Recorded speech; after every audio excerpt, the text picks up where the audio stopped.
Mari kita bersatu dan berdoa. Tuhan Yesus, terima kasih sekali lagi kamu mulai ibadah kami berkati kami. Kami dapat beribadah dengan baik. Tuhan, saya amin. Oke, thank you Cici Jolin yang udah berdoa pembuka buat kita semua. Dan sekarang kita akan sama-sama memuji dan menyembah Tuhan. Oke, silakan Papi Fendi.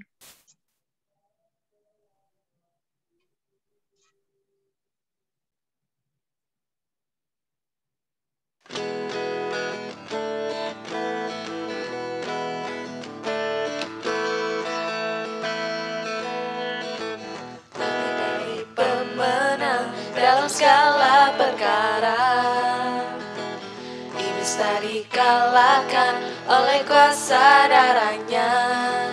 Jika Allah di pihak kita, siapa dapat melawan? Kita lebih dari pemenang, lebih dari pemenang dalam segala perkara. Iblis tak dikalahkan oleh kuasa darahnya. Jika Allah di pihak kita, siapa dapat melawan? Kita lebih dari pemenang. Haleluya, haleluya. Kibarkanlah pancinya, Yesus Raja segala raja.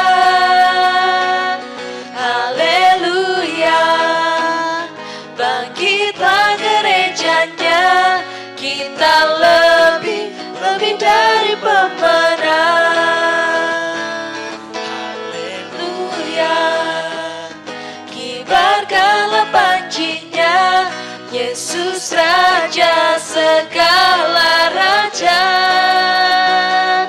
Haleluya, bangkitlah gerejanya, kita lebih dari pemenang. Kita lebih dari pemenang. Kita lebih dari pemenang.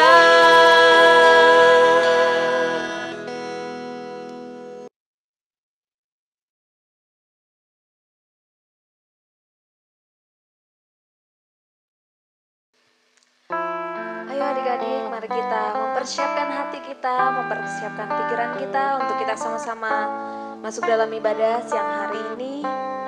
Mari semuanya kakak ajak untuk kita semuanya mau memuji Tuhan dengan pujian Bapakku datang padamu. Bapakku datang padamu, naikkan ucapan syukur atas kasih anugerah-Mu yang indah setiap hari.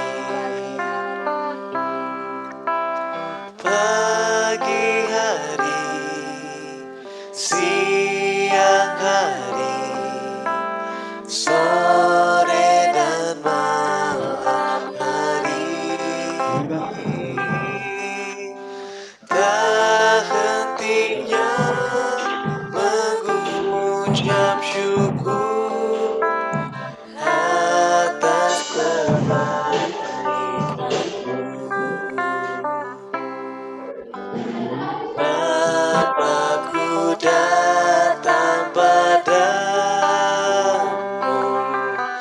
naikkan ucapan syukur atas kasih anugerah-Mu yang indah setiap hari. Pagi hari, siang hari, sore dan malam hari,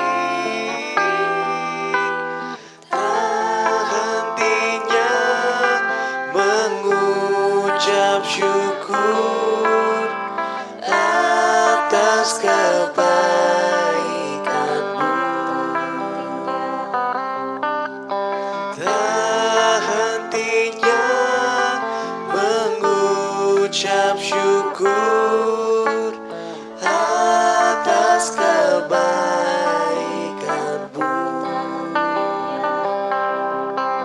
Tak hentinya mengucap syukur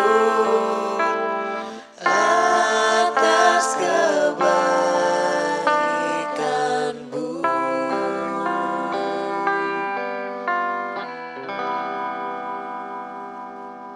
Sama-sama sebelum kita mendengarkan firman Tuhan, mari kita mau sama-sama bersatu dalam doa. Yuk, adik-adik, kita mau tutup mata, kita lipat tangan, kita mau berdoa sama Tuhan. Tuhan Yesus, terima kasih Tuhan buat hari yang indah ini. Kalau sebentar kami akan mendengarkan sebagian dari firman-Mu, kiranya Tuhan memberkati setiap hati kami, Tuhan memberkati agar setiap kami dapat mengerti dan dapat melakukan firman-Mu dalam kehidupan kami sehari-hari. Terima kasih Tuhan Yesus, sama-sama yang percaya dan siap mendengarkan firman Tuhan, katakan, amin. Oke, bisa di-share Papi Fendi untuk PowerPoint-nya hari ini.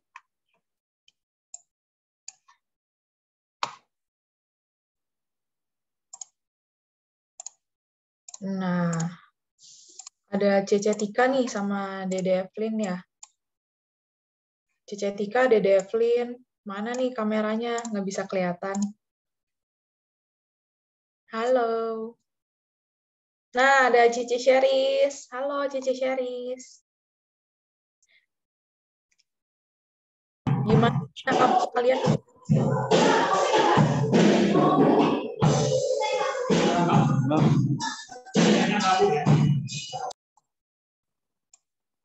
Bentar ya, teman-teman. Lagi di-setting dulu sama Papi Fendi untuk bisa share screen.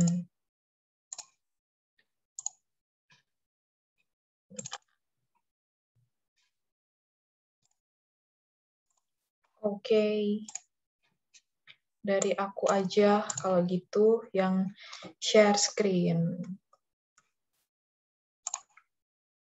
Nah, hari ini udah kelihatan belum nih? Apakah udah kelihatan? Ini bisa full screen nggak ya? How to full screen ya? Ivan, halo? Iya, Je. Udah selesai Bisa. problemnya? Bisa. Aku share aja ya. Oke. Nah, sambil Papi Fendi share, kita hari ini mau membahas mengenai harapan yang membawa sukacita. Yuk, next slide. Nah, teman-teman, di bulan Paskah ini, kita masih dalam tema Paskah ya. Kita mau tahu, siapa yang di sini tahu pada hari keberapa Tuhan Yesus bangkit? Boleh open mic-nya.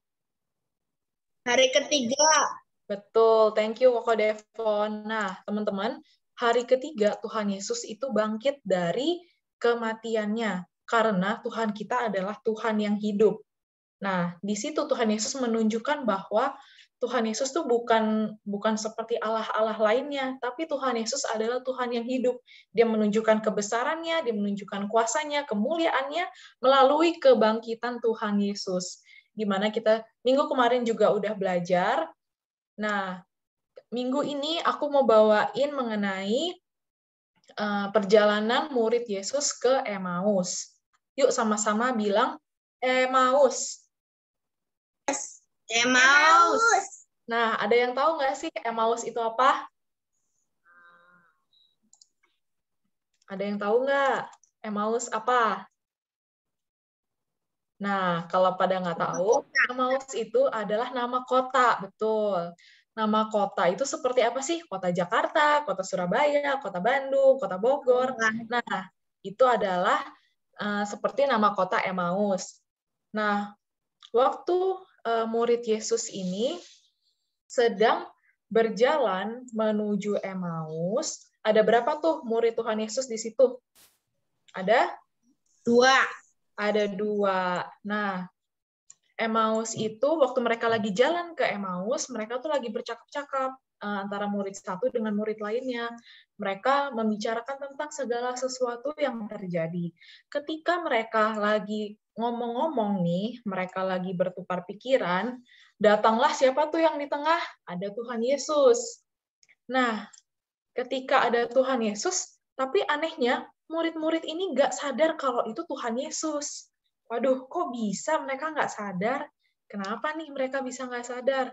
Nah, ini di Alkitab, di Lukas 24 ayat 16, aku bacain ya. Tetapi ada sesuatu yang menghalangi mata mereka, sehingga tidak dapat mengenali Tuhan. Wah, jadi ada sesuatu nih di mata murid-muridnya Tuhan Yesus, sehingga murid-muridnya sendiri adalah orang-orang yang paling dekat sama Tuhan Yesus, tapi mereka nggak kenal kalau itu Tuhan Yesus. Aneh nggak sih? Padahal waktu murid-muridnya itu kan selalu bersama-sama dengan Tuhan Yesus, kemanapun Tuhan Yesus memberitakan Injil, kemanapun Tuhan Yesus pergi, di situ kan selalu ada murid-murid Tuhan kan? Selalu ada murid-murid Tuhan Yesus. Tapi di sini mereka aneh banget nih, mereka nggak kenal sama Tuhan sendiri, mereka nggak kenal sama Tuhan Yesus. Oke, next slide, Papi.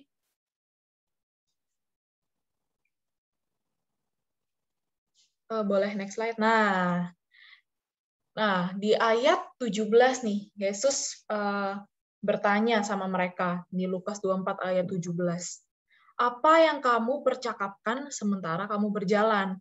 Ya, bahasa gaulnya kayak, kalian lagi ngomongin apa sih waktu jalan pulang ke Emmaus gitu. Nah, tapi ketika Tuhan Yesus nanya sama kedua orang tersebut, tiba-tiba mukanya mereka jadi sedih, mereka kayak muram mukanya, sedih gitu. Nah, lalu seorang dari murid Yesus yang bernama Kleopas, dia menjawab, wah, adakah engkau satu-satunya orang asing di Yerusalem yang tidak tahu apa yang terjadi di situ pada hari-hari belakangan ini? Nah, terus Tuhan Yesus jawabnya kayak gini, apakah itu gitu? Wah, Tuhan Yesus kayak nggak tahu gitu ya apa yang terjadi. Padahal kan kemarin kan ada kejadian kalau Tuhan Yesus disalibkan dan mati. Nah, Tuhan Yesus di ayat 19 dia bertanya, apakah itu? Nah, jawab mereka, apa yang terjadi dengan Yesus orang Nazaret? Dia adalah seorang nabi yang berkuasa dalam pekerjaan dan perkataan di hadapan Allah di depan seluruh bangsa ini. Tetapi imam-imam kepala dan pemimpin-pemimpin kami telah menyerahkan dia untuk dihukum mati. Waduh, jadi si dua murid Yesus ini kasih tahu kepada orang tersebut, orang yang di tengah tadi, kalau imam-imam kepala itu menyerahkan Tuhan Yesus, menyerahkan guru mereka untuk Tuhan Yesus disalibkan. Dan Tuhan Yesus mati di atas kayu salib. Nah, lalu yuk kita baca tuh. Mereka di ayat 21. Padahal kami dahulu mengharapkan bahwa dialah yang datang untuk membebaskan bangsa Israel, tetapi sementara itu lewat 3 hari sejak semuanya itu terjadi. Jadi murid Tuhan Yesus ini punya harapan kalau Tuhan Yesus datang dari surga ke bumi untuk menyelamatkan dan membebaskan bangsa Israel. Tapi murid-muridnya kecewa, murid-muridnya sedih. Kok Tuhan Yesus katanya mau menyelamatkan kita, tapi kenapa Tuhan Yesus malah mati di kayu salib? Gitu kan. Jadi murid-muridnya ini sedih ketika Tuhan Yesus disalib, ketika Tuhan Yesus mati, itu mereka sedih, mereka mengalami kedukaan. Nah, teman-teman, kadang kita juga merasakan hal yang sama dengan murid-murid Tuhan Yesus. Semua masalah yang berat karena kesedihan dan kegagalan, atau karena kekecewaan terhadap teman-teman kita, mungkin terhadap orang lain, membuat kita nggak sanggup melihat kasih Tuhan dan penyertaan Tuhan dalam hidup kita. Nah, jadi karena mereka tuh sedih, mereka tuh sampai nggak kenalin itu Tuhan Yesus lagi ngobrol sama mereka, lagi jalan bareng mereka, Itu mereka nggak tahu, karena mereka fokusnya apa? Mereka fokusnya sama diri mereka sendiri. Mereka fokus dalam kesedihan mereka berlarut-larut dalam kesedihan mereka, sampai nggak sadar kalau Tuhan Yesus yang sedang berjalan di sebelah mereka, dan sedang menemani mereka di perjalanan tersebut. Nah, oke, next slide, Papi.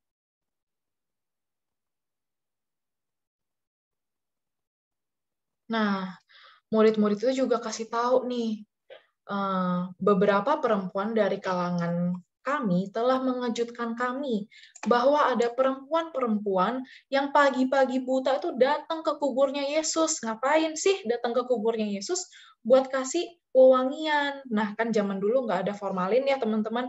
Nggak ada untuk mengawetkan mayat, jadi mereka kasihnya pakai rempah-rempah, pakai minyak-minyak yang wangi, pakai rempah-rempah yang wangi, agar mayatnya itu bisa awet tubuhnya gitu, dan tidak berbau busuk. Nah, waktu wanita-wanita itu datang, kan mereka kaget loh, batunya udah kebuka, udah keguling tuh di makamnya Tuhan Yesus. Nah, kalau orang zaman dulu nggak kayak kita ya teman-teman.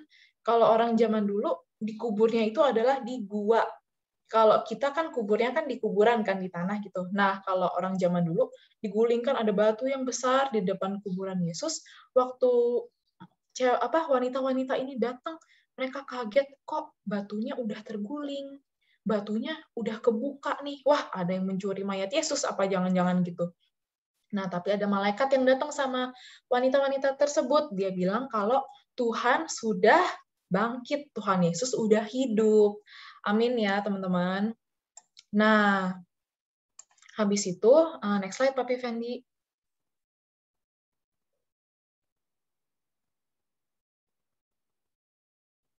Nah, Tuhan Yesus berkata nih di ayat 25, di Lukas 24 ayat 25.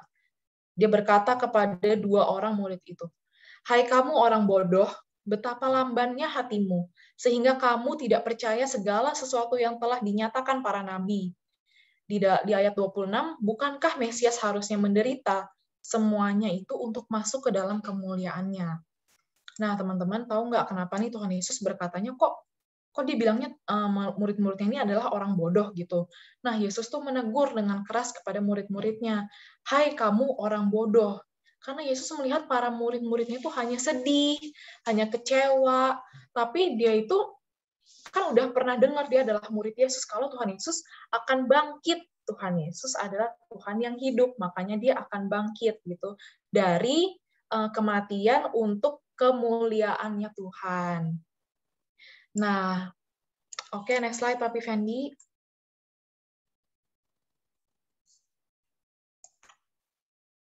Nah, ketika waktu itu harinya udah mau gelap nih, udah mau petang, si murid-murid lagi jalan kan sama Tuhan Yesus, tapi di situ mereka belum sadar kalau itu Tuhan Yesus. Nah, ketika mereka mau jalan kayak seolah-olah itu Tuhan Yesus itu mau pergi gitu. Tapi murid-murid ini bilang, "Ya udah nih, karena udah gelap, yuk makan bareng-bareng gitu. Makan sama kita yuk." Nah, akhirnya mereka mengadakan perjamuan. Waktu duduk makan dengan mereka, Tuhan Yesus biasa gimana tuh? Membagikan roti, mengucapkan berkat, lalu memecah-mecahkan roti itu dan memberikannya kepada mereka. Nah, waktu Tuhan Yesus melakukan hal itu, loh, muridnya bilang, loh, kok ini sama banget kayak Tuhan Yesus nih. Dia membagi-bagikan roti, memecah-mecahkan, mengucapkan berkat. Loh, apa jangan-jangan ini Tuhan Yesus? Gitu. Jadi tiba-tiba mereka baru ingat sama Tuhan Yesus, baru ingat sama gurunya, baru ingat sama Tuhannya. Wah, jangan-jangan itu Tuhan Yesus. Tapi di ayat ke-31, ketika mereka udah ingat kalau itu tuh Tuhan Yesus, mereka tuh terbuka matanya. Kan kalau tadi tuh ya, ada yang menghalangi mata mereka. Tapi di ayat 31 ini dikatakan kalau ada mata mereka ini terbuka. Tapi ketika matanya sudah terbuka, Tuhan Yesusnya udah nggak ada. Tuhan Yesusnya udah pergi. Nah, teman-teman, next slide Pak Fendi, pelajaran apa aja yang kita bisa dapat di khotbah minggu ini? Yang pertama, Tuhan Yesus adalah Tuhan yang hidup. Karena Tuhan Yesus udah bangkit. Benar ya, tadi yang kayak kata Koko Devon, kalau Tuhan Yesus bangkit pada hari yang ketiga, bangkit dari antara orang mati. Nah, yang kedua, pelajaran apa yang kita bisa dapat hari ini? Ketika kita fokus pada Tuhan, kita akan melihat kasih dan kemurahan Tuhan dalam hidup kita. Nah, ketika kita fokus sama Tuhan, nggak ada tuh pandangan-pandangan yang dapat menutupi mata kita. Karena ternyata Tuhan Yesus selalu ada loh di samping kita.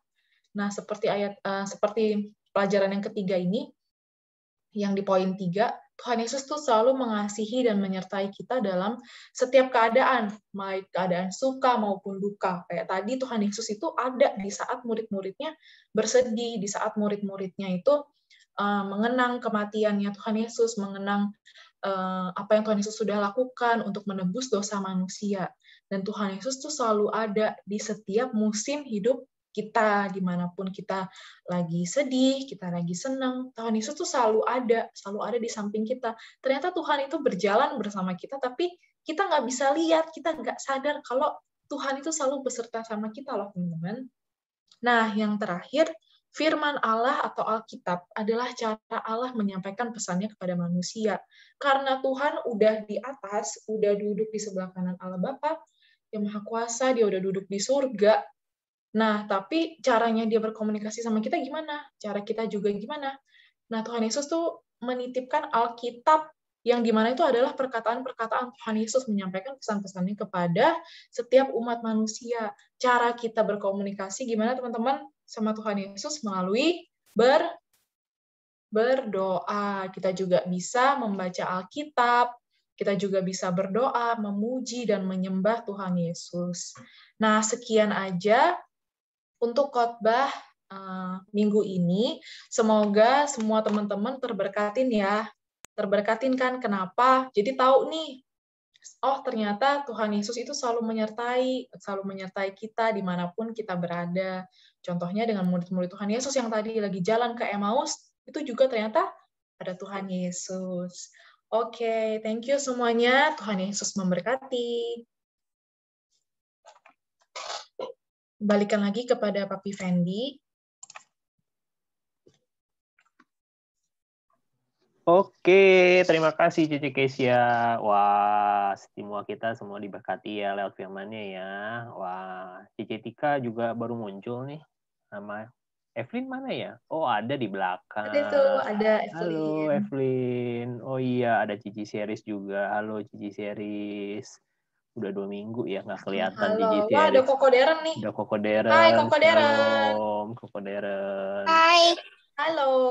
Wah, pada rajin ya semuanya ya. Jangan lupa dicatat ya, setiap minggu jam 1 kita ada ibadah. Jadi kalau misalnya nanti ibadah dicatat.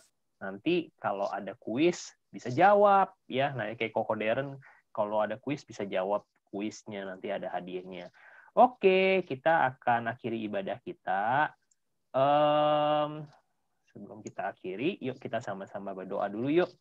Karena Koko Andrew-nya nggak ada, Papi gantiin doa. Yuk kita doa yuk sama-sama. Ayo kita sama-sama berdoa. Tuhan Yesus, terima kasih buat firman-Mu. Tuhan mengingatkan setiap kami tidak boleh kecewa, baik dalam keadaan yang hari-hari ini kami mengalami pandemi, kami lebih banyak di rumah, kami tidak boleh banyak keluar, kami tidak bisa beribadah, kami tidak bisa bertemu dengan teman-teman kami di gereja.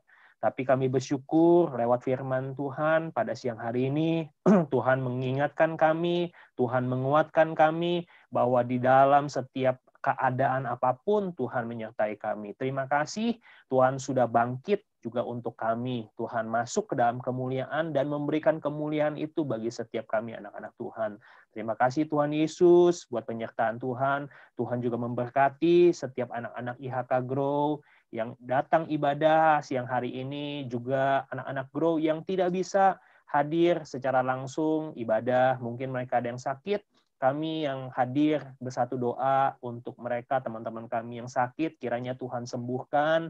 Buat mereka yang sudah mungkin agak sedikit malas, Tuhan juga berikan mereka kerajinan, supaya mereka boleh sama-sama dengan kami minggu depan, jam 1, sama-sama beribadah mencari Tuhan Yesus. Sama-sama bernyanyi memuji Tuhan. Terima kasih Tuhan Yesus. Kami akan akhiri ibadah kami, dan kami mengucap syukur. Di dalam nama Tuhan Yesus kami sudah berdoa.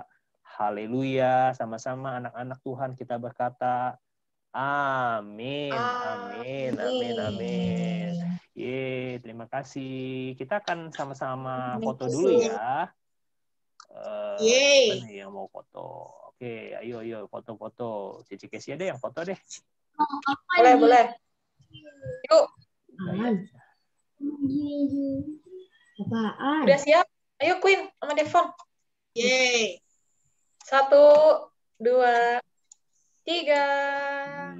Oke. Waduh, Koko Darren udah keren banget nih. Bentar ya, aku taruh dulu di grup pokoknya. Di kids ya. Bentar. Kids. Yuk, one more time. 1. Mana nih G-nya ganti dong. 1, 2. Yeay. Oke, thank you semuanya teman-teman yang pada. Terima kasih. Berkatin ya. God bless you. Happy Sunday. Bye. Happy Sunday. Bye. Bye. Bye. Koko Darren. Dadah Cici. Bye-bye. Bye-bye, Koko. Bye.